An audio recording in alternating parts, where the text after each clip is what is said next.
Bismillahirrahmanirrahim. Alhamdulillahi liman la nafada li kalimatihi. Wassalatu ala man syarafas salata bisolati alaih wa alihi tarojima ayati. Allahumma sholli ala Muhammad wa ala ali Muhammad. Sang waliullah Imam Ja'far Shadiq pernah berkata, yang dimaksud dengan orang yang berilmu adalah orang yang perbuatannya sesuai dengan ucapannya, dan orang yang perbuatannya tidak sesuai dengan ucapannya bukanlah orang yang berilmu. Beliau juga mengatakan, carilah ilmu dan berhiaslah bersamanya dengan kearifan dan ketenangan. Bersikaplah tawadhu, rendah hati kepada murid-murid kamu, dan bersikaplah rendah hati kepada guru-guru kamu. Janganlah kalian menjadi ilmuwan yang sombong, sehingga kebenaranmu akan sirna karena kebatilanmu.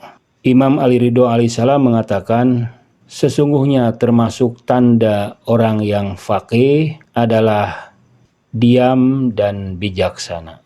Kemudian di tempat lain, Imam Ja'far As-Shadiq mengatakan bahwa datuknya Amirul Mukminin pernah berkata, maukah aku beritahukan kalian tentang orang faqih yang sebenar-benarnya?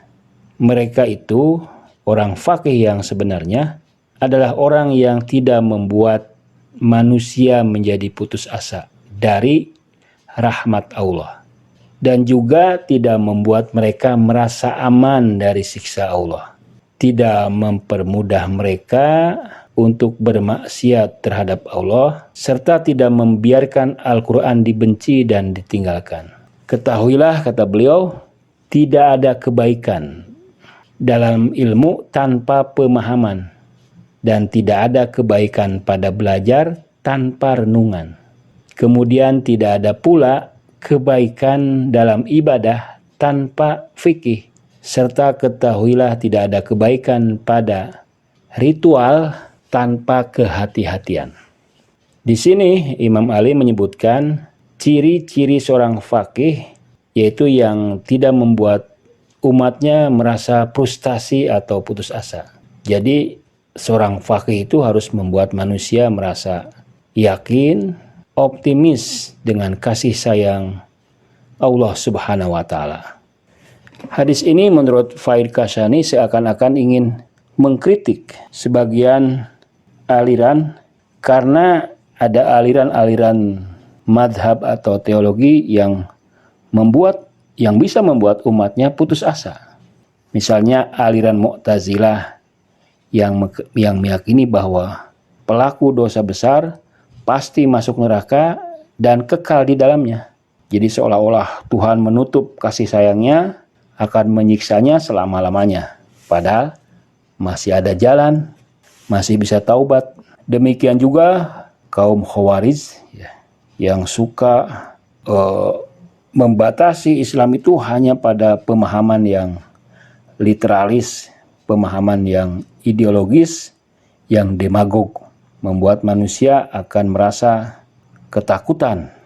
Atau misalnya ada kelompok-kelompok yang terlalu mempermudah agama, meringankan agama, karena terlena dengan syafaat. Misalnya kaum Murji'ah, orang-orang yang tidak perlu mengaktualisasikan imannya dengan perbuatan, cukup saja keyakinan. Atau juga aliran-aliran yang lain. Imam juga mengatakan bahwa seorang alim, seorang ulama itu adalah terdiri dari 3 kelompok. Jadi kenalilah mereka dengan tanda-tanda dan ciri-cirinya. Jadi pencari ilmu itu, mahasiswa atau talibul ilmi, ada 3. Pertama, kelompok yang menuntut ilmu untuk kebodohan dan perdebatan. Jadi dia sukanya debat, menjadikan ilmu adalah alat untuk pamer gagasan. Yang kedua, kelompok yang menuntutnya untuk kebanggaan dan kesombongan. Nah, kelompok 3 ini yang baik. Kelompok yang menuntut ilmu untuk pemahaman dan pemikiran. Di akhir, Rasulullah Shallallahu Alaihi Wasallam pernah mengatakan, ilmuwan atau ulama itu terdiri dari dua jenis. Orang yang berilmu dan memegang ilmunya, maka ia selamat. Dan orang yang berilmu tapi meninggalkan ilmunya, maka ia akan celaka.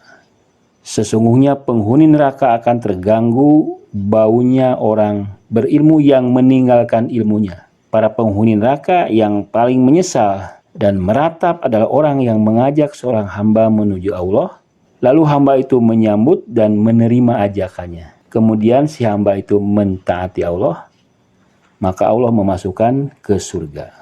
Sementara orang yang mengajak itu justru dijebloskan ke neraka, karena dia hanya bisa mengajak, tapi meninggalkan ilmunya, mengikuti nafsunya, dan memiliki angan-angan yang panjang. Wassalamualaikum warahmatullahi wabarakatuh.